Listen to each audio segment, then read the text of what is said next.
In a groundbreaking expedition that defies the boundaries of time itself, scientists have dared to unlock the secrets hidden within the ancient tomb of Gilgamesh, sealed away for millennia.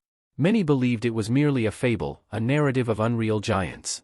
A groundbreaking discovery in an Iraqi tomb challenges this assumption. Archaeologists have stumbled upon what could authenticate the colossal Gilgamesh, described by the Sumerians as an ethereal humanoid spirit. The questions now echo through time: where in Iraq did this tomb emerge, holding secrets sealed for millennia? What revelations lie within its ancient confines? Join us in this video as we embark on an archaeological adventure, unraveling how scientists finally opened the tomb of Gilgamesh that was sealed for thousands of years.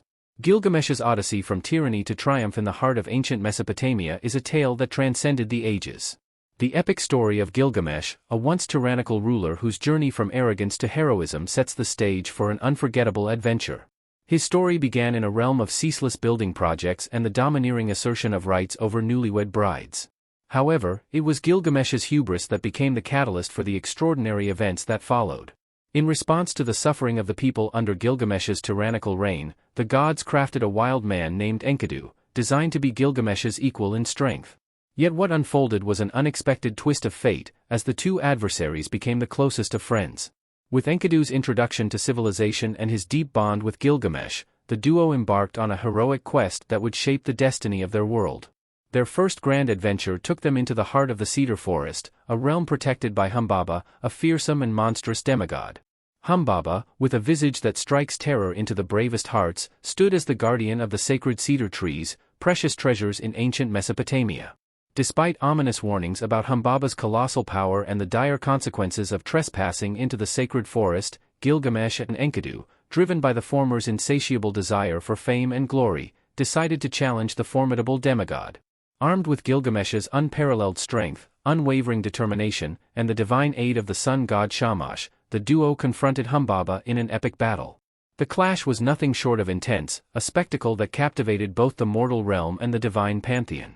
Against all odds, Gilgamesh emerged victorious, slaying the monstrous guardian and further solidifying his reputation as a formidable warrior. This pivotal moment not only elevated Gilgamesh's stature but also drew the gaze of the gods. It was a turning point in the epic, marking the beginning of Gilgamesh's adventures beyond the confines of his kingdom. The act of defeating Humbaba showcased not just Gilgamesh's physical prowess but also his courage in the face of seemingly insurmountable challenges.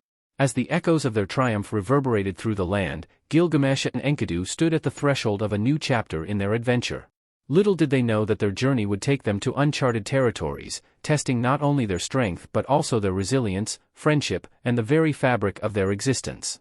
In the grand records of Gilgamesh's story, the defeat of Humbaba served as a beacon, illuminating the path ahead. It beckoned readers and listeners alike to join the duo on a captivating adventure where the boundaries between gods and mortals blur and the true essence of heroism is unveiled. The tale of Gilgamesh's adventure, born from tyranny, unfolds with each step, promising a narrative that will etch itself into the records of epic literature for generations to come. A clash of mortality, Ishtar, and divine desire unfolded, adding another layer to the intricate narrative in the vast thread of the Epic of Gilgamesh. This pivotal moment centered around Gilgamesh's encounter with the captivating goddess Ishtar, a deity of love, beauty, fertility, and war. The goddess, smitten by Gilgamesh's presence, extended a proposition that could alter the course of his destiny: to become her groom. At first glance, Ishtar's proposal seemed like an extraordinary opportunity laden with promises of power and divine favor. However, Gilgamesh, the formidable king of Uruk, emerged as a beacon. Independence and defiance. In a display of unwavering resolve, he rejected Ishtar's advances, refusing to succumb to the fascination of her divine charms. This rejection reverberated through the narrative, underscoring Gilgamesh's steadfast nature and his refusal to be manipulated by celestial forces, even when presented with a temptation of unimaginable power and wealth. His response to Ishtar was not merely a rejection but a bold proclamation of his autonomy, a declaration that he would not be swayed by external forces, divine or otherwise. In his refusal, Gilgamesh did not shy away from reminding Ishtar of the tragic fates that befell her previous lovers. He pointed out the dire consequences that awaited those who became entangled in her amorous pursuits. This fearless confrontation added a layer of complexity to Gilgamesh's character, revealing a leader who was unafraid to challenge even the divine, a trait that set the stage for the exploration of profound themes within the epic. Ishtar, accustomed to adoration and unquestioning acceptance, was incensed by Gilgamesh's rejection. The goddess of love and war found herself humiliated and disrespected, emotions that fueled her wrath. In a vengeful act, she decided to unleash the bull of heaven upon the city of Uruk, a large and devastating creature sent to bring destruction in its wake. The bull of heaven, a celestial beast sent by Ishtar, descended upon Uruk with a ferocity that threatened to engulf the city in chaos and despair. However, in a remarkable display of unity and strength, Gilgamesh and his loyal companion Enkidu joined forces to confront this formidable foe. Together, they managed to slay the celestial beast, thwarting the imminent catastrophe and further cementing their status as legendary figures. While the victory against the Bull of Heaven was evidence of the prowess of Gilgamesh and Enkidu, it incurred the wrath of the gods. The celestial balance was disrupted, and consequences unfolded that reached beyond the immediate triumph. The rejection of Ishtar, seemingly a singular act of defiance, set in motion a chain of events that would shape the destinies of both Gilgamesh and Enkidu. The rejection of divine advances served as a poignant juncture in the narrative, opening the door to profound explorations of themes that resonated with the human experience. The epic delved into the fragility of human mortality, the implications of divine intervention, and the far-reaching consequences of one's actions. In the rejection of Ishtar, Gilgamesh emerged not only as a mighty king but as a symbol of human resilience and autonomy.